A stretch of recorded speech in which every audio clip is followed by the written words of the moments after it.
இப்ப வரதட்சணை வாங்கக்கூடிய திருமணத்துக்கு நம்ம கலந்துக்க கூடாது என்பதை விளங்கி வச்சிருக்கோம். ஆனா பெண் வீட்டார்கள் விருப்பப்பட்டு தாம் மகளுக்கு நகைகளோ பொருட்களோ இயல்பா கொடுக்கறது ஒரு இயல்பா இருக்கு.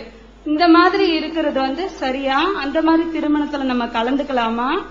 இல்ல பெண் வீட்டார் நாங்க விருந்து ஏற்பாடு பண்ணிக்கிறோம் அந்த மாதிரி எல்லாம் சொல்றாங்க, எங்களோட உறவினர்களுக்கு நாங்க விருந்து ஏற்பாடு பண்ணிக்கிறோம் அப்படின்னு சொல்றாங்க. அது சரியா? இல்ல அந்த மாதிரி திருமணத்துல நம்ம கலந்துக்கலாமான்றது ஒரு கேள்வி. இன்னும் ஒரு சிறிய கேள்வி என்னன்னா, இப்ப நம்ம ஓதுறது தஜ்வீத் முறைப்படிதான் ஓதணும் அப்படின்னு சொல்றாங்க இல்லையா? ஆனா பொதுவா நம்ம ஓதுறது சாதாரணமா இப்ப மொட்டையா ஓதுறாங்க. ஹலக்கா அப்படின்னா மொட்டை அடித்தல் அர்த்தம் வருது. ஹலக்கா அப்படின்னா படைத்தான். பொதுவா நம்ம பெண்கள் எல்லாம் அனைவரும் எப்படி ஓதணும், சாதாரணமா ஓதிட்டு போயிடுறாங்க. ஓதுதல்ல ஒரு உச்சரிப்பு பிழைகள் நிறைய இருக்கு இல்லையா? அதை குறித்து ஒரு விளக்கம் வேணும். அதாவது என்ன சொல்றாங்கன்னா, வரதட்சணை வாங்கக்கூடிய திருமணத்திற்கு போகக்கூடாது என்று நம்ம விளங்கி வைத்திருக்கிறோம். அது விரும்பி நம்மளா நம்ம பிள்ளைக்கு அப்படின்னு கொடுக்கிறோமே, அது வரதட்சணையில சேருமா? பெண் வீட்டார்கள் எங்க குடும்பத்துக்கு வர்றாங்க விருந்து கொடுக்கறாங்களே, அது வரதட்சணை சேருமா? அதுல நம்ம அதுல கலந்து கொள்ளலாமா என்று முதலாவது கேட்கிறாங்க. அதாவது விரும்பி கொடுக்கிற எதுவுமே மார்க்கத்துல வரதட்சணையில வராது. விரும்பி நம்ம பிள்ளைக்கு, நீங்க உங்களுக்கு மகள் இருக்கு, உங்களுக்கு ஒரு மகளை இன்னொரு வீட்டுக்கு அனுப்பி வைக்கிறீங்க, நம்ம மகளுக்கு நம்ம ஏதாவது கொடுப்போம் அப்படின்னு சொல்லிட்டு உங்கள்ட்ட உள்ள நகை நட்டுகளை புடவைகளை அதுக்குரிய பொருள்களை அவங்களுக்கே சொந்தமாக, அதை மருமகனுக்கோ மாமியா வீட்டுக்கோ சொந்தமாக்குறது இல்ல, உங்க மகள் பயன்படுத்தி கொள்ளணும் என்பதற்காக வேண்டி அவங்கள பேரம் பேசாமல் அவங்க எதிர்பார்க்காம இருக்கும்போது கொடுத்தா அது மார்க்கத்தில் குற்றம் கிடையாது. நம்ம மகளுக்கு நம்ம கொடுக்கிறோம்.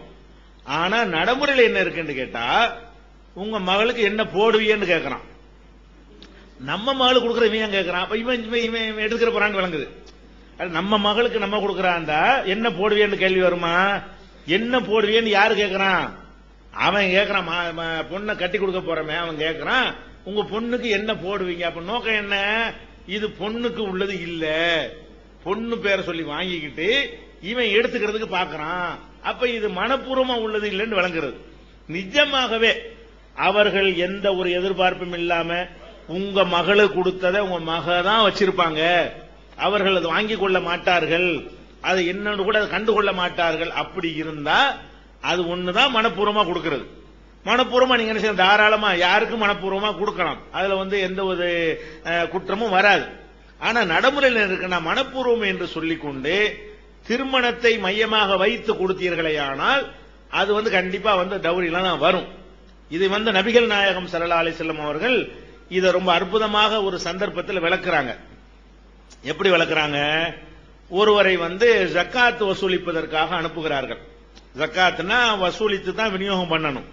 ஜக்காத்தை வசூலிப்பதற்காக ஒருவர் என்ன செய்யறாங்க, அனுப்பி வைக்கிறாங்க. அவர் போய் ஜக்காத் எல்லாம் நிறைய வசூல் பண்ணி கொண்டு ரசூல் ஸல்லல்லாஹு அலைஹி வஸல்லம் முன்னாடி வைக்கிறார். வைக்கும்போது என்ன செய்யறாருன்னு கேட்டா, அந்த வைக்கிறது ரெண்டா பிரிக்கிறார். ஒரு பெரிய பகுதியை வைத்து இது ஜக்காத்துக்கு உள்ளது, இது எனக்கு தந்ததுன்னு கொஞ்சத்தை பிரிக்கிறார். ஒரு 10,000 ரூபாய் வருதுன்னு வைங்களேன், ஒரு 9,000 ரூபாய் அப்படி வச்சு என்ன செய்யறாரு, இது ஜக்காத்துக்கு. உதாரணத்துக்கு நான் 10,000 ஹதீஸ்ல வரல, புரிஞ்சுக்கிறதுக்காக சொல்றேன். ஒரு 10,000 ரூபாய் கொண்டு ஒரு 9,000 ரூபாய் அப்படி குவிச்சு வச்சு இது ஜக்காத் தந்தா வச்சுக்கிறங்க, 1000 ரூபாய் அப்படி தனியா வச்சு இது எனக்கு தந்தாங்க அப்படிங்கிறாரு. ஆனா இவர் நேர்மையான ஆள் தான், இது அவர் எனக்கு தந்தாங்கன்னு எடுத்திருக்கலாம், அதை கொண்டாந்து வச்சிருக்கிறாரு. ஃப்ராடெல்லாம் அவர் பண்ணல. அவர் இல்லாட்டிய கொண்டாந்து ரசூலுல்லாஹ் முன்னாடி கொண்டாந்து போட்டிருப்பாரு. அவரு எனக்கு தந்ததுன்னு எடுத்து ஒளிச்சு வச்சுக்கிட்டு இருக்கலாம்.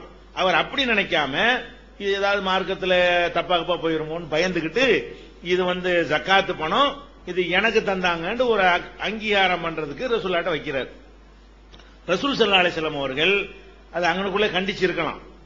அவங்க என்ன செய்யறாங்கன்னு இதை சொன்ன உடனே அப்படி முகமெல்லாம் சிவந்து போயிருது, கடுமையான கோபம் வருகிறது. கோபம் அவருக்கு எந்த அறிவுரையுமே சொல்லல, எல்லா மக்களை கூப்பிடுங்கிறாங்க. இந்த சம்பவம் நடந்த உடனே எல்லாத்தையும் கூப்பிடுங்கிறாங்க. கூப்பிட்டோன்னு மெம்பர்ல ஏறி நின்று மக்களுக்கு உரை நிகழ்த்துகிறார்கள். எப்படி உரை நிகழ்த்துறாங்க? நான் ஒரு ஆளை ஜக்காத் வசூலிக்கிறதுக்கு அனுப்புறேன், அவர் வசூலிச்சுட்டு வர்றாரு, இது ஜக்காத்து, இது எனக்கு உள்ளது என்று என்னிடத்திலேயே அவர் சொல்லுகிறார். அவர் அம்பலப்படுத்துறாங்க. அவர் ஜக்காத்து, இது ஜக்காத்து பணம், இது எனக்கு தந்தது என்று என்னிடத்தில் அவர் சொல்கிறார். இவர் அவருடைய தகப்பனார் வீட்டில் போய் இருக்க வேண்டியதானே, அப்ப கிடைக்குதான்னு இது பாப்பமே. அவங்க அம்மா வீட்டுல இருந்தா அந்த 1000 ரூபாய் கிடைச்சிருக்குமா? அப்ப நான் சொன்ன வேலையை ஒட்டி தானே அது கிடைச்சிருக்கிறது. இவருக்கு தருவதுன்னா இவருக்கு கொடுக்கறதுக்கு அவங்க எல்லாம் என்ன மாமா மச்சாங்க, நீ வசூலிக்க போனதுனால தானே உனக்கு தந்தாங்க. உனக்குன்னு தர்றதா இருந்தா உனக்கு தெரிஞ்சவங்களா இருக்கணும், உன் ஃப்ரெண்டா இருக்கணும், உன் ரத்த சம்பந்தம் உள்ளவங்களா இருக்கணும். அப்ப நீ ஜக்காத்து வசூலிக்க போகும்போது உனக்குன்னு தந்தாங்கன்னு சொன்னா அவங்க என்ன நினைச்சு தந்திருப்பாங்க? இவர் கொஞ்சம் அப்படி ரூபாயை கொடுத்தோம்னா கொஞ்சம் கணக்குகள்ல கொஞ்சம் முன்ன பின்ன வாங்கிடுவாரு, அது மாதிரி ஏதோ ஒண்ணு வச்சுத்தானே உனக்கு தந்திருக்கணும். அப்ப நீ என்னுடையது இது ஜக்காத்துடையதுன்னு நீ சொல்றியப்பா. ஹல்லா ஜலச ஃபீ பைத்தி அபிஹி, அவர் தகப்பனார் வீட்டுல போய் இருக்க வேண்டியதானே, அவருடைய தாயார் வீட்டுல போய் இருக்க வேண்டியதானே, இது கிடைக்குதான்னு பாப்பமே. நீ இந்த வேலைக்கு நான் உன்னை அனுப்பாட்டி உனக்கு கிடைச்சிருக்குமா? இந்த 1000 ரூபாயை கொண்டாந்து உனக்கு தந்தாங்கங்கிறிய, நீ நான் உன்னை வேலைக்கு அனுப்பாம இருந்தா அவன் எல்லாம் புறப்பட்டுட்டு இந்தாங்கன்னு உங்க வீட்டுல வந்துட்டு போவானா? அப்ப நான் சொன்ன வேலையை ஒட்டி அது தரப்படுமையானால் உனக்கு தந்தாலும் அது மோசடி தான், நீ வாங்கக்கூடாது. அதான் வரதட்சணை விரும்பி தர்றதுங்கிறது. எதுக்கு விரும்பி தர்றிய? பொண்ணு வேணான்ட்டா கொடுத்தத விட்டுருவேல, பேசாம சம்பந்தம் பேசுறிய. 1 லட்சம் ரூபாய் நான் விரும்பி தர்றேன் அப்படிங்கிறாரு. எல்லாம் வாங்கின பிறகு அடுத்த நாள் பொண்ணு பிடிக்கலன்ட்டாரு. தாண்டு கேட்பீங்களா விட்டுருவீங்களா? அப்ப விரும்பி கொடுக்கல. விரும்பி கொடுத்தா நீங்க கேட்கிற, விரும்பி தான் 1 லட்சம் ரூபாய் கொடுத்துட்டீங்கல்ல, நீங்க விரும்பி தந்த நான் வச்சுக்கிறேன், பொண்ணு விருப்பமா இல்ல நீங்களே வச்சுக்கிறீங்க அப்படின்னு என்ன செய்வீங்க? 1 ரூபாய் தராமீங்க. அப்ப என்ன விரும்பி கொடுத்தீங்க? இந்த பொண்ணை கரை சேர்ப்பதற்கு விலை தான் நீங்க கொடுத்திருக்கிறீங்க. அது சும்மா சொல்லிக்கிறீங்க விரும்பி தர்றேன். இந்த கல்யாண சம்பந்தம் இல்லாட்டி கொடுத்திருப்பீங்களா? அப்ப இந்த விரும்பி நீங்கள் வீட்டை கொடுத்தாலும் விரும்பி நகையை கொடுத்தாலும் அது விரும்பி கொடுப்பது அல்ல, இதுக்காக கொடுத்ததுதான். இந்த கல்யாணம் ஒண்ணு இல்லாட்டி அவன் அவனுக்கு தரப்போறான். அப்ப கல்யாணத்தை ஒட்டி கொடுத்தால் அது கல்யாணத்தை கொடுத்தாதான் அர்த்தம். ஜக்காத்துல சொல்றாங்க பாருங்க, அதே மாதிரி இருக்கா இல்லையா? அதனால விரும்பி தருதல் என்பதெல்லாம் கிடையாது. அதே மாதிரி பெண் வீட்டுல விருந்து கொடுக்கறாங்க. பெண் வீட்டுல எது கொடுக்கணும்? மார்க்கத்துல வலிமாண்டு ஆம்பளை தான் கொடுக்கணும். இஸ்லாத்துல என்ன சொல்லப்பட்டிருக்கு? நீ மகரு கொடுக்க சொல்ற மாதிரி கல்யாண விருந்து யாரு கொடுக்கணும்? மணமகன் தான் கொடுக்கணும். அப்ப மணமகன் தானே இந்த விருந்தை கொடுக்கணும். நீ கொடுக்காம பொண்ணு வீட்டார் கொடுக்கறாங்கன்னா அது விரும்பியா கொடுக்கறாங்க? கண்டிப்பா விரும்பி கொடுக்கறது கிடையாதுங்க. எது கொடுக்கறாங்க?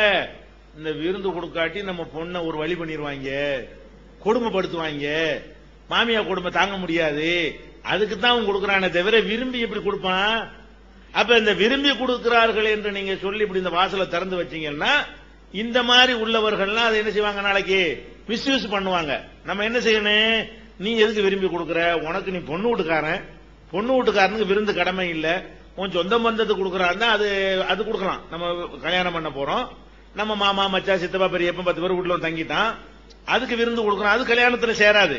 அது 3 நாள் கொடுப்போம், 10 நாள் கொடுப்போம், தங்கி இருக்கிற நாள் பூரா கொடுப்போம். அந்த வகை வேற. கல்யாணத்துக்கு அழைத்து நீங்கள் விருந்து கொடுத்தீர்களே ஆனால் அது மார்க்கத்தை மீறுற மாதிரி தானே ஆகுது.